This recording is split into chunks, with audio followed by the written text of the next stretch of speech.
कुर्सी पे बैठने वालों को जमीन की अहमियत याद रहे, सच दिखाते हैं हम। सच का सामना में आपका एक बार फिर स्वागत है। एएससी एकेडमी एक एएससी टैलेंट हंट एग्जाम लेके आ रहा है, जिसमें 10th क्लास के बच्चों के लिए 11 साइकिल प्राइजेस रखे गए हैं और 8th-9th क्लास के बच्चों के लिए साइकिल और कैश प्राइज रखा गया है। स्कैन करके रजिस्टर करें। आज प्रेस कॉन्फ्रेंस बुलाने का मकसद ये है कि असेंबली का रिज़ल्ट आ गया, वो शहरियान के सामने है।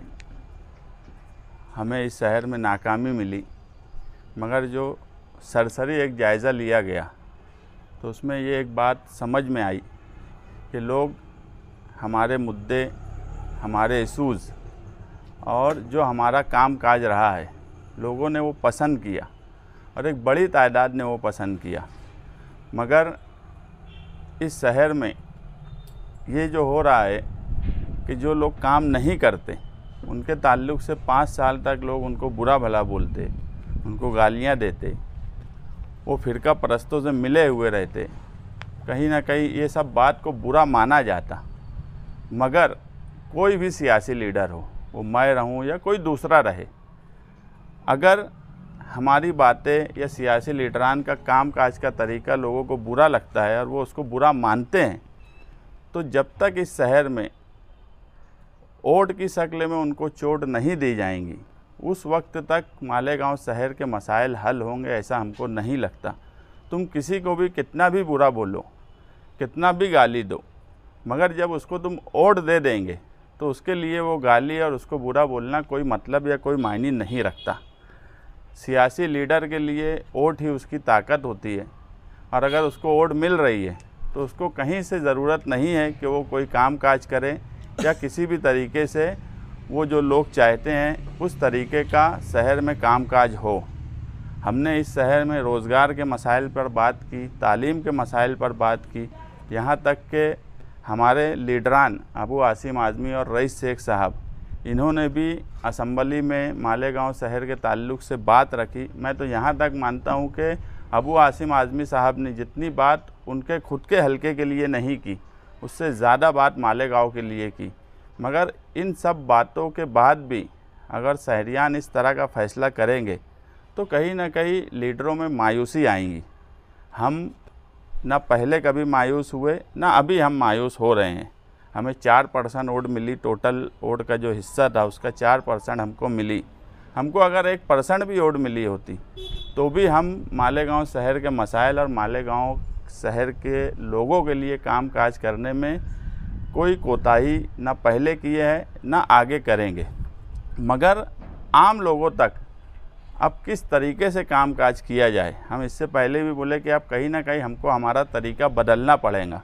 तो हम किस तरीके से काम काज करें, इसके लिए 13 दिसंबर को एक हम आम मीटिंग बुलाए हैं और उस मीटिंग में हम आगे का फ़ैसला करेंगे।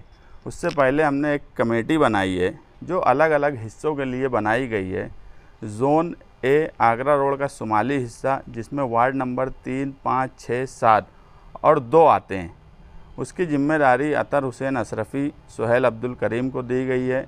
जोन नंबर 2, जिसमें वार्ड नंबर 12, 15, 16, 17 आता है, उसकी जिम्मेदारी 4 लोगों को दी गई है। कारपोरेटर आमीन फ़ारूक, खुर्शीद काबुल, अशफाक मेंबर जो नयापुरे के हैं, और कारपोरेटर मुजम्मिल वफ़ाती। इसी तरह जोन नंबर सी, जो वार्ड नंबर 4 और 13 और 14 यानी गोल्डन नगर, जाफ़र नगर, ये हिस्से का है, यहाँ की जिम्मेदारी कारपोरेटर अब्दुल बाकी रासन वाले और मसीउल्लाह बेस्ट को दी गई है। और इसी तरह जोन नंबर डी, जो गुरुवार वार्ड से लगकर जो पूरा हिस्सा आता है, जिसमें वार्ड नंबर 18, 19, 20 और 21, इसकी जिम्मेदारी मौलाना जाहिद नदवी और एडवोकेट तौसीफ़ शेख को दी गई है। ये लोग जो है इन सब वार्ड में जो हमारे लोगों ने काम किया है और जो आम लोग हैं, जो शहर के बुनकर हैं, सरकर्दा अफराद हैं, जो शहर के ताल्लुक़ से 5 साल फ़िक्रमंद तो ज़रूर रहते हैं, मगर जब इलेक्शन आता है तो उस वक्त फ़िक्र करने की ज़रूरत सबसे ज़्यादा होती है। उस वक्त वो सिर्फ़ और सिर्फ बिरादरी के उसमें बढ़ जाते हैं।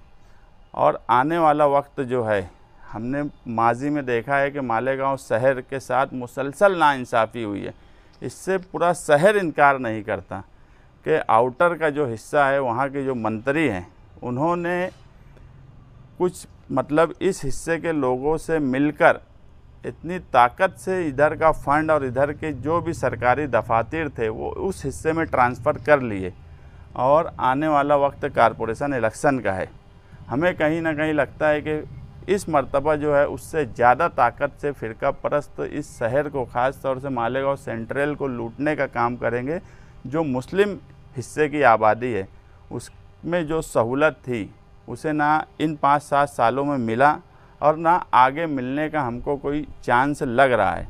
इसलिए हम आने वाले इलेक्शन में हमारा रूल इस तरह का रखना चाहते हैं कि हम ऐसा हिस्सा अदा करें इलेक्शन में कि फ़िरका परस्तों की ज़रूरत कारपोरेशन में ख़त्म हो जाए। वो किस तरीके से होगा वो ये कमेटी के लोग अलग अलग हिस्से में मिलकर बातचीत करेंगे। हम 2 चीज़ आने वाले वक्त में आम आवाम में लेकर जाने की कोशिश करेंगे। एक तो ये कि फ़िरका परस्तों की ज़रूरत नदी के उस पार की जो पार्टियां हैं जो हमारा 80% फंड लेकर चली जाती, ऐसे लोगों की ज़रूरत आने वाले कारपोरेशन में हमको ना बचे। और ये हमको लगता है कि इसमें सबसे अहम रोल अगर कोई निभा सकता है तो वो मालेगांव शहर की समाजवादी पार्टी निभा सकती है और हम उस तरीके से कोशिश करेंगे। दूसरा, बिरादरीवाद के नाम पर ये शहर जिस तरीके से 15 सालों से बढ़ रहा है, हमने उस पर ध्यान नहीं दिया। हमने इशूज़ पर, हमने लोगों के कामकाज पर, इस पर हमने ज़्यादा फोकस किया, लेकिन उसको हम किस तरीके से ख़त्म करें इसकी कोशिश हमने नहीं की। और ये नतीजा था कि हमको इतनी कम वोट मिली। ये सिर्फ़ और सिर्फ बिरादरीवाद होने की वजह से हुआ।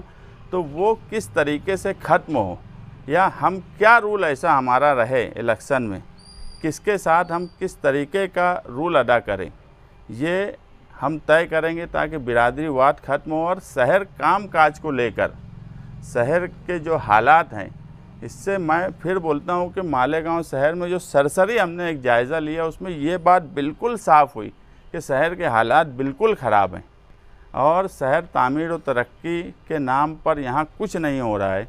फ़िरका परस्तों ने इस शहर में जो होना चाहिए था वो होने नहीं दिया। और इससे पहले भी हम यही बोलते थे कि फ़िरका परस्तों ने अपना तरीका बदल लिया है। अब वो लोग जो है हमें बुनियादी सहूलत ना मिले, हमें कोई ऐसा सरकारी दफातर जो इस हिस्से में कामकाज के लिए हो वो ना मिले, इस तरह की फ़िरका परस्ती की जा रही है। और शहर की मिली शनाख्त जो है उसको ख़त्म करने की कोशिश की जा रही है। और आज जो है सरकार में जो महायुति बीजेपी की सरकार बनी है वो बहुत मजबूत सरकार बनी है। और इतनी मजबूत सरकार के बाद फैसले अब उससे ज़्यादा मालेगांव शहर के लिए ख़तरनाक साबित होंगे, क्योंकि आप देखेंगे पार्लियामेंट का जो इलेक्शन था वो कहीं ना कहीं उसके रिज़ल्ट को भी महाराष्ट्र में एक इशू बनाया गया, मतलब मालेगांव को टारगेट किया गया। बार बार नीतीश राणे जो है, जब कमज़ोर सरकार थी, मिली जुली सरकार, कभी कोई इधर आ रहा, जब कोई उधर जा रहा, उस वक्त मालेगांव शहर को मुसलसल टारगेट किया गया। अब बहुत मजबूत सरकार के साथ जब सरकार बनेगी तो हम ये मानते हैं कि महाराष्ट्र में सबसे ज़्यादा टारगेट मालेगांव शहर होगा। और ऐसे वक्त में अगर हम खामोश हो गए तो मालेगांव शहर में कोई कुछ करने वाला नहीं, लोग फ़िरका परस्तों के जूते संभालने में मस्त रहने वाले हैं। इसलिए हम आम लोगों में फ़िरका परस्तों के ख़िलाफ़ किस तरीके से लड़ा जाए और हमारी जो बुनियादी ज़रूरत है या हमारा जो हक है वो हमको किस तरह मिले, और आने वाले इलेक्शन में बिरादरीवाद किस तरह ख़त्म हो, इसकी कोशिश करने वाले हैं। के खिलाफ लड़ने की बात कर रहे, पूरा इलेक्शन आपने दबदबा, क्रिकेट खेलने उधर गए, लोगों का हौसला बढ़ाया, शिवाजी मुजस्सिमे पे धरना दिया, मालेगांव का खोया बेकार वापस लाएंगे, ये सब बात की, फिर घूम फिर के आप वहीं आ गए, तो मसला क्या है ये? नहीं, आगे कैसे बढ़ेंगे आप? मैं एक बात क्या बोला, 2 बातें हमने, जो बुनियादी बात जो आप बोले कि फ़िरका परस्तों की बात, दबदबे की बात, हम इस पे इलेक्शन लड़े, ये बात बिल्कुल सच है। हमारी कैंपेनिंग भी इस पे थी, ये भी बात बिल्कुल सच है। ये हो सकता है कि हमको जिस तरीके की कोशिश करना चाहिए थी उस तरीके की हम कोशिश नहीं कर पाए। आम आवाम को जो बात हमको समझाना चाहिए था वो हम उस ढंग से नहीं समझा पाए। उसकी बुनियादी वजह जो सरसरी हमको लगी वो बिरादरीवाद हो गई। लोगों ने हमारे, देखो इलेक्शन 2 किस्म का होता, एक इलेक्शन ये होता कि किसी के खिलाफ वोट देना, और एक इलेक्शन ये होता कि किसी ने हमारे खिलाफ वोट नहीं दी, लोगों ने सिर्फ बिरादरी के नाम पे बढ़ गए। और मैं जो बोला इससे पहले कि इस शहर में 5 साल किसी लीडर को बुरा भला बोलना और उसके बाद उसी को वोट दे देना सिर्फ बिरादरी के नाम पे, और ये इसको हराएगा वो उसको जिताएगा, तो मसाइल हल नहीं होंगे। मगर मैं जो बोल रहा हूँ कि वो सवाल इसलिए कायम है कि आज अगर वो सवाल नहीं हो सका तो आने वाला वक्त कारपोरेशन का है, और कारपोरेशन के ही इलेक्शन और कारपोरेशन में ही बैठकर सारे फंड और सारी सहूलत उस हिस्से में गई है। और आज महाराष्ट्र में भी मजबूत सरकार है, और आउटर के मंत्री जो है वो पीछे से ज़्यादा मजबूत आज हो गए हैं। तो हमें कहीं ना कहीं ये डर है कि फिर वो सब चीज़ें इस शहर में होंगी, तो हम अब उसको और अच्छे ढंग से लोगों के सामने लेके जाएंगे और लोगों को समझाने की कोशिश करेंगे। मुस्तकिम भाई, असेंबली इलेक्शन का नतीजा आया, जो इलेक्शन जीतने वाले उनके करीबी हरीफ वो कोर्ट जाने का ऐलान किए, क्या आप लोग भी इस पर गौर कर रहे हैं? नहीं, अब वो कोर्ट जाने का ऐलान किए तो ये तो वही बता सकते कि कोर्ट वो जाने वाले हैं। आमतौर पे कोर्ट जो भी इलेक्शन में जाता है, इलेक्शन पिटीशन फाइल करता, तो एक उसका कायदा ये है कि जितने लोग इलेक्शन में हिस्सा लिए रहते वो सबको पार्टी बनाना पड़ता।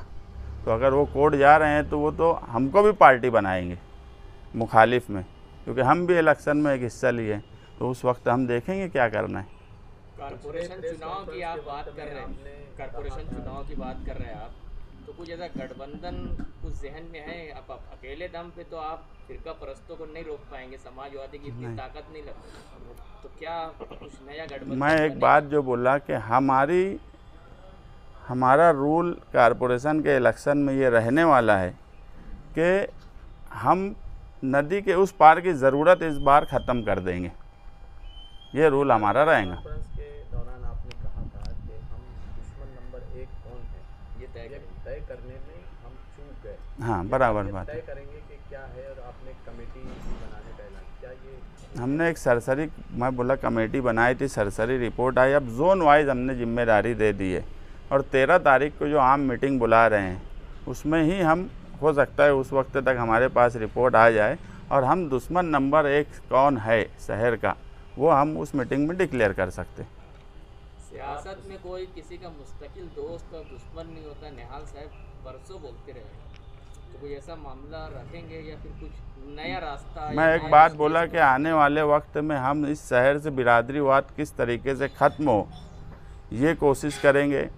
दूसरा कि हमारा जो रूल है वो हर हाल में ऐसा रूल हमारा कारपोरेशन इलेक्शन में रहने वाला है कि जो उस हिस्से की ज़रूरत है वो ख़त्म करे, और हर इलेक्शन का तरीका अलग होता। आप देखेंगे पार्लियामेंट इलेक्शन जब हुआ तो महाविकास आघाड़ी महाराष्ट्र में जिस तरीके से चुन के आई, कोई बोल नहीं सकता था कि महाविकास आघाड़ी 50 सीटों के अंदर आ जाएंगी। 4 महीने के बाद असेंबली का इलेक्शन का जो तरीक़ाकार था, लोगों की सोच थी, वो बदल गई।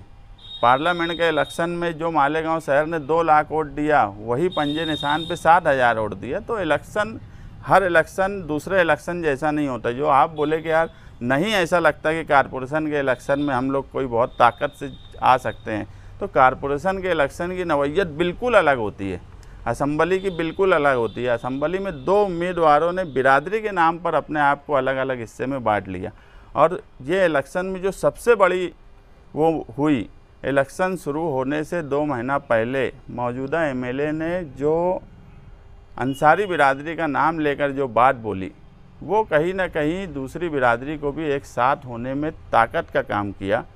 तो आप देखेंगे कि हमारा कोई नुकसान इलेक्शन में नहीं हुआ। हम जो थे हम वहीं हैं, जो 38,000 से चुन के आए थे वो 162 पे आए। तो सोचना उनके लिए है कि ताकत किसकी कम हुई है। हमारी ताकत जो पहले थी वही है। हम कोई पहले बहुत 50,000 वोट थी और 10,000 हो गई, ऐसा कुछ नहीं हुआ है। हम 2012 में भी जब 6,000 वोट लिए, हमारे दम पर इलेक्शन लड़े। कारपोरेशन इलेक्शन में हम 32,000 वोट लिए। कारपोरेशन इलेक्शन जब हम उसके बाद अपने उस पर लड़े थे तो 32,000 और 2012 में हम लिए थे, हमारी 4 सीट आई थी। तो इलेक्शन की नौइयत अलग अलग होती है। कोई इलेक्शन, एक इलेक्शन का रिजल्ट का दूसरे इलेक्शन पे फ़र्क पड़ता है, ऐसा मैं नहीं मानता, और कहीं पे ऐसा नहीं होता। प्रेस कॉन्फ्रेंस में कहा था पिछली कि यार अब हमारा उसूल भी किनारे रख के कुछ सोचेंगे।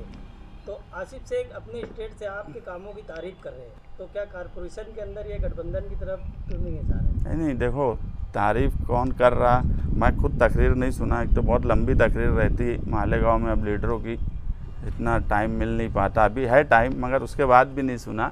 बात ये है कि काम काज को लेकर अगर सच बात देखेंगे तो ये कोई हमारे अपोज का आदमी भी और एक आम आदमी भी या मीडिया वाले खुद भी इस बात से इनकार कर ही नहीं सकते कि इस शहर में अगर अवामी और गरीबों का काम काज करने के लिए अगर कोई सर फहरिस्त है तो बहरहाल समाजवादी के लोग हैं। इससे इनकार कोई नहीं कर सकता। लेकिन आम लोग जो है वो जिनको 5 साल बुरा भला बोलते हैं, हम वही एक बात जो बोले कि ओट की चोट से ही मसाइल हल होंगे, इसी पे हम आगे इलेक्शन लड़ने वाले हैं। बदनवानी के खिलाफ जो शिद्दत आपने लड़ने की, तो पिछले 1 साल या उससे पहले 1-1.5 साल से थोड़ी कम नज़र आ रही थी। आपको ये नहीं लगता कि आपकी तरफ जो ध्यान है आवाम का इसलिए नहीं गया, या फिर आप गारंटी देने में कामयाब नहीं हो पाए कि भाई हम ये थे? पिछले 1.5 साल से जो आपका ये देखा गया, आप शिद्दत से जितना लड़ते थे वो थोड़ा कम हो गया था। हमारा इलेक्शन में जो बात थी, एक बात कि बदनवानी की है, हम लोग जानबूझ के समझबूझ के हम उसको किनारे किए। हमने किसी का पेपर नहीं निकाले, ये तो समझने ही मत। मगर हम इलेक्शन में ये बात बिल्कुल सच है कि हम इस मामले में कंफ्यूज हो गए। इससे मैं इनकार नहीं करूँगा कि दुश्मन नंबर 1 कौन है।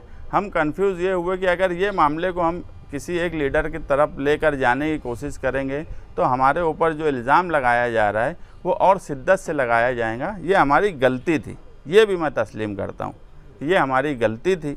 लेकिन हमसे वो गलती इलेक्शन में हुई है, आइंदा इंशाअल्लाह नहीं होंगी।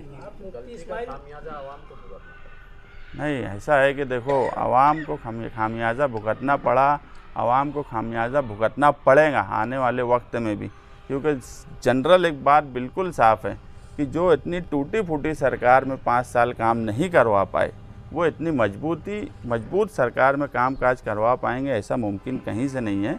जिनका इंटरेस्ट और दिलचस्पी ही काम काज को लेकर नहीं है, तो इसका नुकसान तो आवाम को ही भुगतना है। लोग ये बोलते हैं कि हमारा नुकसान हुआ, मैं ये मानता ही नहीं हूँ कि हमारा नुकसान हुआ। नुकसान अगर किसी का हुआ है तो ये एक आम आदमी का और आम शहरी का इस इलेक्शन में नुकसान हुआ है। हमारा कोई नुकसान नहीं हुआ है, और नुकसान उनका हुआ है जो 3 लाख वोट जिस वक्त मालेगांव शहर में 2019 में थी, उस वक्त जो 38,000 वोट से चुन के आए थे, जब 3,43,000 वोट हुई है, यानी लगभग 50,000 करीब वोट बढ़ी है, उस वक्त वो 162 वोट से अगर चुन के आए हैं तो 50,000 वोट का नुकसान उनका हुआ है। हमारा कोई नुकसान इस इलेक्शन में नहीं हुआ है सियासी तौर पे। उस वक्त तो आप लोग उनके साथ थे, आज नहीं है तो नुकसान तो हम लोग 37,000 वोट से जिताए थे। हाँ, तो आज हम लोग नहीं हैं। हाँ। आज हम नहीं हैं तो वो 162 पे सिमट गए। मुस्तकीम भाई, आपने मुफ्ती इस्माइल साहब के साथ भी गठबंधन कर चुके हैं और आपने कहा हम उसूलों के हट के अब कुछ सोचेंगे और कुछ काम करेंगे, तो क्या ये ऐसा लगता, हम समझे ऐसा कि यार आने वाले दिनों के अंदर आसिफ शेख के साथ आप गठबंधन कॉर्पोरेशन में नहीं, आज ऐसा कुछ भी, मैं एक बात क्या बोला कि हमारा रूल इस इलेक्शन में ये रहने वाला है कि हमारा जो हिस्सा इलेक्शन में रहेगा और हम जिस तरीके से इलेक्शन लड़ेंगे, हमारी पहली कोशिश ये रहने वाली है कि मालेगांव शहर में इस हिस्से के लोगों की इतनी सीट आए, और वो हमारे बगैर किसी की मुमकिन नहीं है। ये सरसरी हमने जायज़ा ले लिया है कि नदी के उस पार की जो पार्टियां हैं जो इस शहर को लूटने का काम करती, उसकी ज़रूरत किस तरीके से ख़त्म करें, वो रूल हमारा इस इलेक्शन में रहेगा। इलेक्शन लड़ेंगे या जरूरत पड़ने पे गठबंधन करेंगे, ये 13 तारीख को बताएंगे हम। मुस्तकीम भाई, आपने ग्रामीणवाद की बात की, लेकिन इस इलेक्शन के अंदर कहीं ना कहीं ये बात भी आ रही है कि मसाजिद, मदारिस और स्कूलों का इस्तेमाल किया गया इलेक्शन में, तो ये आप कहाँ तक सही मानते हैं? यार पूरे इलेक्शन में यही सुनते रहे, बस हमारे लिए इतना अच्छा है कि यार हम पर ये कहीं से इल्ज़ाम नहीं आया कि हम कोई मस्जिद, मदरसे या कोई दूसरी स्कूलों का यानी इस्तेमाल किए। मगर अब ऐसा है कि देखो, अगर हम किसी आलिम के बारे में कोई बात बोल दें तो सामने वाले फ़ौरन उल्मा का एहतराम, इन सब बातों पर बात करने लगते, मगर जब उनके स्टेज से ये सब बात होती है वो जमीयत के सवाल पर हो, महाराष्ट्र जमीयत के या तुम्हारे मौलाना सज्जाद नुमानी के सवाल पर हो। मैं कल भी मेरा स्टैंड एकदम क्लियर था। अवैसी साहब आकर जो मौलाना सज्जाद नुमानी के बारे में बोले, सबसे पहले इलेक्शन के फ़ौरन बाद वो स्टेटमेंट हमारा था कि उससे महाराष्ट्र में नुकसान हुआ है। ये बात बिल्कुल सच है। मगर आप एक बात सोचो कि अवैसी साहब अपने स्टेज से ये तो ज़रूर बोले कि फतवा का जवाब भगवा हुआ, मगर जब फतवे का जवाब भगवा हो सकता तो इम्तियाज़ जलील की रैली जो निकली थी औरंगाबाद से बम्बई तक, मुझे बताओ कि आज हम अगर कोई ऐलान कर दे तो पुलिस हमको नदी के उस पार नहीं जाने देती। हज़ारों गाड़ी की रैली सरकार की मदद के बगैर बम्बई तक जा सकती है क्या, जिसमें ये नारा लगा कि तेरा मेरा क्या रिश्ता, ला इलाहा इल्लल्लाह। ये सियासी स्टेज से नारा नहीं होना चाहिए, ये मजहबी स्टेज से होना चाहिए, आम आदमी का होना चाहिए। जब फतवा भगवा हो सकता तो माइनॉरिटी का नारा, फिर जो मेजॉरिटी में बैठे हुए लोग हैं वो क्या जय श्री राम और उनका मजहबी नारा बना के लोगों को इकट्ठा नहीं करेंगे क्या? ये अवैसी साहब को खुद सोचना चाहिए, जिनकी वजह से मुसलसल सेकुलर पार्टियों का नुकसान महाराष्ट्र में इस मर्तबा हुआ है। उसमें अगर मौलाना सज्जाद नुमानी जिम्मेदार हैं तो उतने ही जिम्मेदार अवैसी साहब की पार्टी भी है।